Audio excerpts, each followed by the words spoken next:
iOS 17 is finally here, and in this video, I'm going to be showing you how to update your iPhone to this new version, along with some important tips that you need to know before hitting that download and install button. Alright, so first off, you need to make sure that your device is compatible with iOS 17, because this year, Apple cut two different iPhone models, and that is the iPhone 8 series and the iPhone 10. Neither one of those phones are getting iOS 17 this year, even though they got iOS 16 last year. So you need to have an iPhone 10s or 10R and newer to get iOS 17 on your device. So as you probably know, profiles are no longer a thing for installing or stopping betas. It's all in this new beta updates tab in the software update screen. And if you go into here, you will see that you get the option to go on the betas, public or developer, or just turn beta updates off. So you need to make up your mind here. Do you want to continue getting betas in the future? So after you install iOS 17, are you going to want to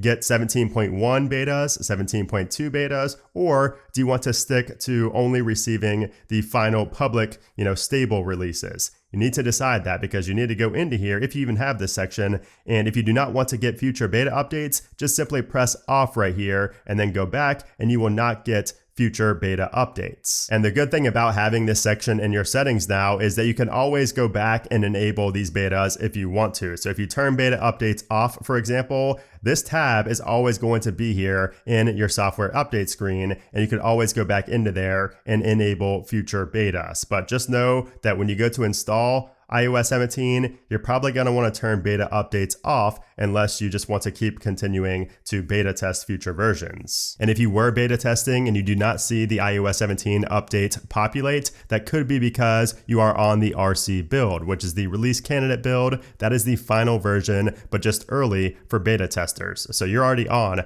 iOS 17. Now, when you install iOS 17, you also will get the option to stay on iOS 16 and only install security updates if you want to. That is recommended if you want to stay on iOS 16, but I would recommend for most people to go ahead and update to iOS 17, especially because there are a lot of features that require, other users to be on iOS 17. So if all your friends get iOS 17 and you don't, you're going to miss out on things like name drop, airdropping without, going into the share sheet. A lot of the features that just, use interactivity with two people, you're going to want to be on iOS 17. So I think most people should go ahead and update to 17 right away. Now, with that being said, before you take the plunge into iOS 17, you need to make sure that you have a backup of all of your data via iCloud. So go into your Apple ID settings and then go to the iCloud tab. And then from here, you want to go down to device backups, and it says iCloud backup. If that is off, you need to turn that on. And even if that was turned on, you need to go down here to backup now and set a new backup. You need a fresh backup right before you install iOS 17. That way, if anything goes wrong, you're going to have all your data backed up to the cloud, the latest, version of your data. And if you don't have space to do a full backup, you should just go down here under all device backups and just delete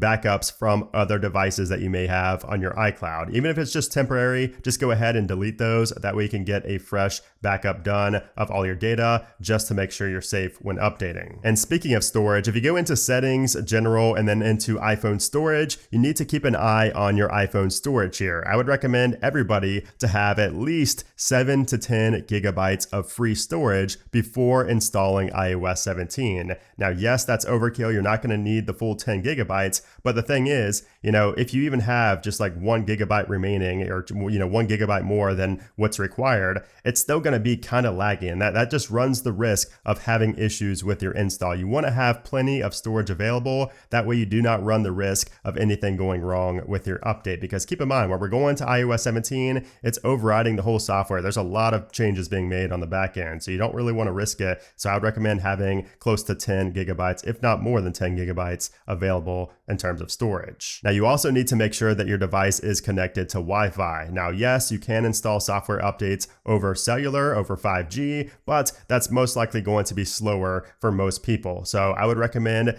connecting to Wi-Fi, and also I would recommend plugging in your device to a charger or just setting it on a wireless charger as the update installs. So once you've done all of those things, that's when you can go into your settings, and you'll probably see right here that it says iOS 17 is now available, but if not, just go into to Settings, General, Software Update, and this is where you will see iOS 17 populate. And from here, you will see a multi-gigabyte download that you need to go ahead and download and install. And you will need to put in your passcode to begin the download process. And then from here, you will have to agree to some new terms and conditions, as you see right here. Just tap on agree, and then you should begin the download process, and then the install will follow. The install is the longest part of installing these updates. Now, as your update is downloading, or if it says preparing for download, here's a good time to go into the automatic update section and configure this as well. So if you want to automatically download future iOS updates, you can turn this on. I would recommend most people to auto download iOS updates, but you may not want to auto install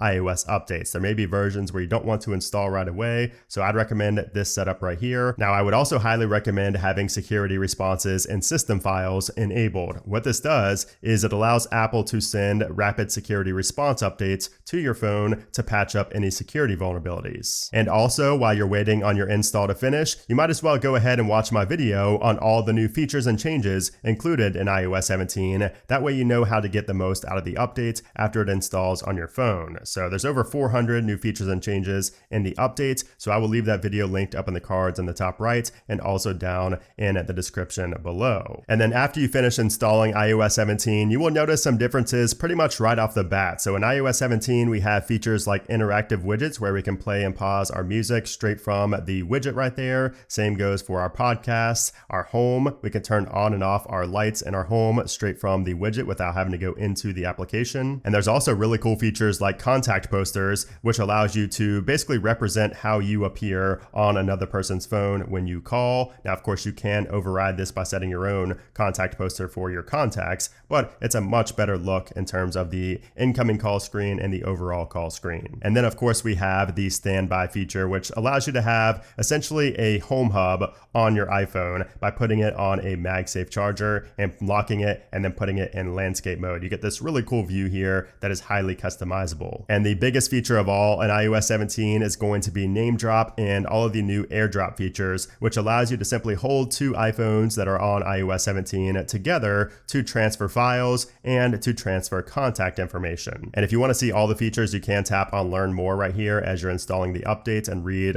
all of the bullet points, but that's kind of boring. Just go ahead and watch my video. It's much more interactive. So those are just some tips that you need to know before installing iOS 17 on your device. Again, I recommend updating for most people. You know, battery life may not be as good as iOS 16, but it will get there and all the features kind of make up for that. The performance is really good. So I think most people should go ahead and update to iOS 17 if you're on the fence. But I hope this video helped you out. If it did, I would appreciate if you give it a thumbs up. Also, stay tuned for all of my future iOS 17 coverage. I have a lot to cover with this software update. But anyways, guys, thanks again for watching, and I'll see you soon.